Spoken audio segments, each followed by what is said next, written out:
Greetings in the precious name of Jesus Christ. ಯೇಸುವಿನ ಸುಮಧುರ ನಾಮದಲ್ಲಿ ನಿಮ್ಮೆಲ್ಲರನ್ನು ಸ್ವಾಗತಿಸುತ್ತೇನೆ. Welcome to this Kannada Sunday service of Ebenezer Ministries. ಈ ಒಂದು ಭಾನುವಾರದ ಎಬೆನ್ಸನ್ ಸೇವೆಯ ಒಂದು ಕಾರ್ಯಕ್ರಮಕ್ಕಾಗಿ ನಿಮ್ಮೆಲ್ಲರನ್ನು ನಾನು ಹೃದಯಪೂರ್ವಕವಾಗಿ ಸ್ವಾಗತಿಸುತ್ತೇನೆ. Let us pray.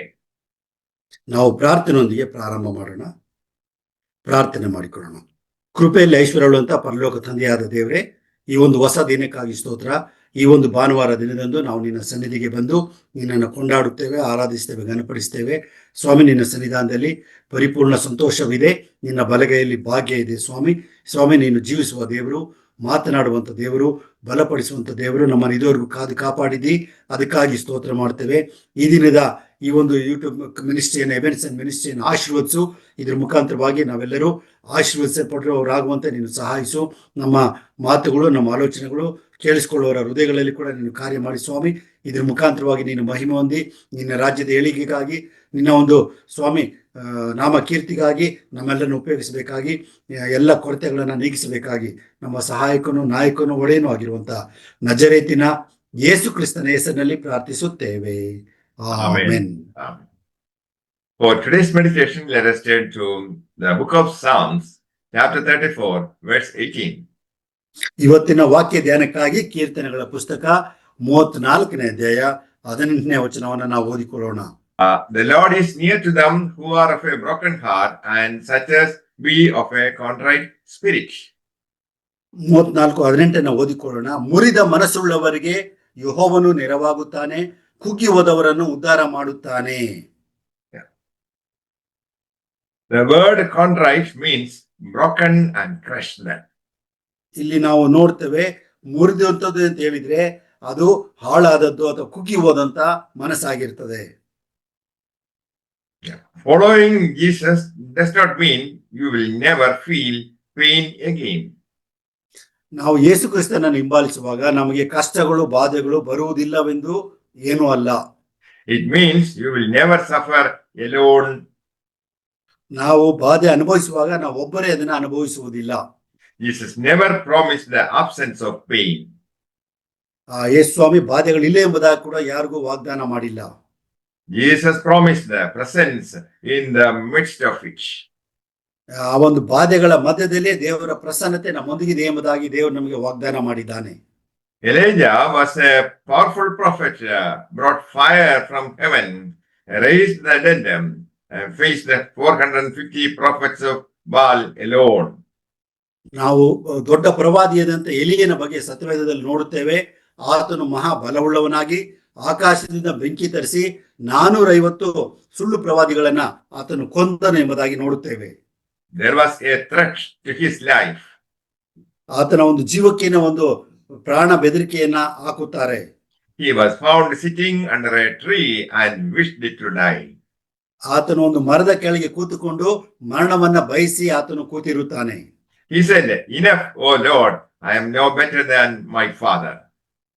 ಆತನು ಹೇಳ್ತಾನೆ, ನನಗೆ ಜೀವನ ಸಾಕು, ನಾನು ನಮ್ಮ ಪೂರ್ವಿಕರಿಗಿಂತ ನಾನು ಉತ್ತಮನೇನಲ್ಲ ಎಂಬುದಾಗಿ ಹೇಳುತ್ತಾನೆ.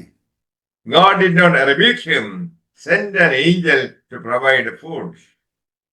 ದೇವರು ಆತನನ್ನು ಗದರಿಸದೆ ಆ ದೇವದೂತನ ಮುಖಾಂತರವಾಗಿ ಆತನಿಗೆ ಊಟವನ್ನು ಅನುಗ್ರಹಿಸುತ್ತಾನೆ. God doesn't turn his face when you are at your limit. ನಮ್ಮ ಒಂದು ಪರಿಮಿತಿಗೆ ನಾವು ಬಂದಾಗ ದೇವರು ನಮ್ಮನ್ನ ಬಿಟ್ಟು ಹೋಗುವಂತವನಲ್ಲ. At these moments he draws closer. ಅಂತ ಒಂದು ಸಂದರ್ಭದಲ್ಲಿ ದೇವರು ನಮಗೆ ಹತ್ತಿರವೇ ಬರುತ್ತಾನೆ. His compassion manifests most clearly. ಆತನ ಒಂದು ಪ್ರೀತಿಯು ಅಂತ ಸಮಯಗಳಲ್ಲಿ ನಮಗೆ ಹೆಚ್ಚಾಗಿ ವ್ಯಕ್ತವಾಗುವಂತದ್ದಾಗಿದೆ. His love becomes most evident. ಆತನ ಒಂದು ಪ್ರೀತಿಯು ನಮಗೆ ಹೆಚ್ಚು ತೋರಿಸುವಂತವನಾಗಿದ್ದಾನೆ. The Bible says, "Cast your burden on the Lord. He will sustain you. Never permit the righteous to be moved." ದೇವರ ವಾಕ್ಯ ಹೇಳ್ತದೆ, ನಿನಗೆ ಕಷ್ಟಗಳು ಬಂದಾಗ ಅದನ್ನ ದೇವರ ಕೈಲಿ ಒಪ್ಪಿಸಿಬಿಡು, ದೇವರು ಅವೆಲ್ಲವುಗಳಿಂದ ದೇವರು ನಿನ್ನನ್ನು ಬಿಡಿಸುತ್ತಾರೆ ಎಂಬುದಾಗಿ ವಾಕ್ಯದಲ್ಲಿ ನೋಡಿಕೊಳ್ಳುತ್ತೇವೆ. David also was in depression, talked to himself, reminding his heart where to put his hope. ಆ ಒಂದು ದಾವೀದನು ಕೂಡ ಸ್ವಾಮಿ ಆ ಒಂದು ದುಃಖಕ್ಕೆ ಒಳಗಾದಾಗ ತಾನು ಯಾರ ಮೇಲೆ ನಿರೀಕ್ಷೆ ಇಡಬೇಕೆಂಬುದಾಗಿ ಆತನು ಯೋಚನೆ ಮಾಡಿಕೊಳ್ಳುತ್ತಾನೆ. Even when there seems no way out, there is one who whispered softly in your ear, I am here, you are not alone. ಯಾರು ನಮ್ಮೊಂದಿಗೆ ಇಲ್ಲದೆ ಇರುವಾಗ ನಮ್ಮ ಕಿವಿಯಲ್ಲಿ ದೇವರು ಆ ಒಂದು ಸಣ್ಣ ಪಿಸು ಮಾತನ್ನು ಹೇಳ್ತಾನೆ, ಭಯ ಪಡಬೇಡ, ನಾನೇ ನಿನ್ನೊಂದಿಗಿದ್ದೇನೆ ಎಂಬುದಾಗಿ ಹೇಳುವಂತವನಾಗಿದ್ದಾನೆ. The steadfast love of the Lord never ceases. ಆತನ ಒಂದು ಶಾಶ್ವತವಾದ ಪ್ರೀತಿ ನಮ್ಮನ್ನು ಎಂದಿಗೂ ಬಿಟ್ಟು ಹೋಗುವುದಿಲ್ಲ. His mercies never come to an end. ಆತನ ಒಂದು ಕನಿಕರ ಪ್ರೀತಿ ನಮ್ಮೊಂದಿಗೆ ಯಾವಾಗಲೂ ಇರುತ್ತದೆ. If you think no one will understand your pain, I want to tell you, God understands. ನಮ್ಮನ್ನ ಯಾರು ಅರ್ಥ ಮಾಡಿಕೊಳ್ಳುವಂತ ಪರಿಸ್ಥಿತಿ ನಮಗೆ ಬಂದಾಗ ದೇವರು ನಮಗೆ ಅರ್ಥ ಮಾಡಿಕೊಂಡು ಸಹಾಯಿಸುತ್ತಾನೆ. In Gethsemane, for Jesus, surrendering to the will of God was most painful. Gethsemane ತೋಟದಲ್ಲಿ ಯೇಸು ಸ್ವಾಮಿ ತನ್ನನ್ನ ದೇವರ ಚಿತ್ತಕ್ಕೆ ಒಪ್ಪಿಸಿಕೊಡುವಂಥದ್ದು ಬಹಳ ಬಾಧೆಯನ್ನು ತರುವಂತದ್ದಾಗಿತ್ತು. Jesus said his soul was most sorrowful. ಆತನ ಹೇಳ್ತಾನೆ, ನನ್ನ ಮನವು ಕುಂದಿ ಹೋಗಿದೆ, ನೊಂದಿದೆ ಎಂಬುದಾಗಿ ಹೇಳುತ್ತಾನೆ. His body began to sweat drops of blood. ಆತನ ಒಂದು ಶರೀರದಿಂದ ಬೆವರಿನೋಪಾದಿಯಲ್ಲಿ ರಕ್ತವು ಇಳಿತೆ ಎಂಬುದಾಗಿ ನೋಡುತ್ತೇವೆ. He prayed more earnestly and experienced the depth of emotional suffering. ಆ ಒಂದು ಮನೋವೇದನೆಯ ಒಂದು ಅತ್ಯಂತ ವೇದನೆಯ ಸ್ಥಿತಿಯನ್ನ ಯೇಸು ಸ್ವಾಮಿ ಅನುಭವಿಸಿರುತ್ತಾನೆ. Jesus prayed 3 times, carrying the same anguish. ಆತನು 3 ಸಾರಿ ಪ್ರಾರ್ಥನೆ ಮಾಡುತ್ತಾನೆ, ಬಾಧೆಯಿಂದ ನನ್ನನ್ನು ತಪ್ಪಿಸೆಂಬುದಾಗಿ ಬೇಡಿಕೊಳ್ಳುತ್ತಾನೆ. So he is able to sympathize with our weaknesses. ನಮ್ಮ ಒಂದು ಬಲಹೀನತೆಯಲ್ಲಿ ಆತನು ನಮಗೋಸ್ಕರ ಆತನು ನಮ್ಮ ಹಾಗೆ ಯೋಚನೆ ಮಾಡುವಂತವನಾಗಿದ್ದಾನೆ. Jesus understands your pain because he experienced it. ಆತನು ನಿಮ್ಮ ಬಾಧೆಯನ್ನು ಅರ್ಥ ಮಾಡಿಕೊಳ್ಳುತ್ತಾನೆ, ಏಕೆಂದರೆ ತಾನೇ ಅದನ್ನು ಅನುಭವಿಸಿರುತ್ತಾನೆ. He knows what it is to pray with tears. ಆತನಿಗೆ ಕಣ್ಣೀರಿನಿಂದ ಪ್ರಾರ್ಥಿಸುವುದು ಹೇಗೆ ಎಂಬುದು ಆತನಿಗೆ ಚೆನ್ನಾಗಿ ತಿಳಿದಿದೆ. God is still with you, especially when you are broken without strength to continue.